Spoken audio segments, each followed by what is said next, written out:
আসসালামু আলাইকুম সবাইকে। আজকে আমরা জানবো কোন গাছের কাঠ দিয়ে কী তৈরি হয়। তো চলো জেনে নেওয়া যাক। গর্জন, রেল লাইনে স্লিপার, গেওয়া, বাক্স ও দিয়াশলাই।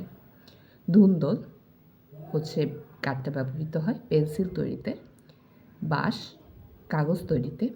গড়ান রং প্রস্তুত করা, মানে রং প্রস্তুতের সময় বা রং প্রস্তুত করার জন্য গড়ান কাঠটা ব্যবহৃত হয়।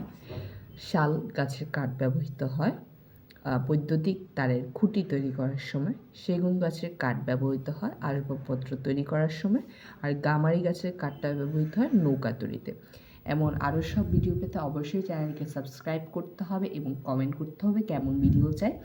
এছাড়া আলহামদুলিল্লাহ আমি তোমাদের সাপোর্ট পাচ্ছি এবং আশা করি তোমরা আমাকে ভবিষ্যতেও সাপোর্ট করবে। ধন্যবাদ সবাইকে এবং অবশ্যই পড়ালেখার সাথে থাকতে হবে, অর্থাৎ আমার পেজ পড়ালেখার সাথে থাকতে হবে। ধন্যবাদ সবাইকে।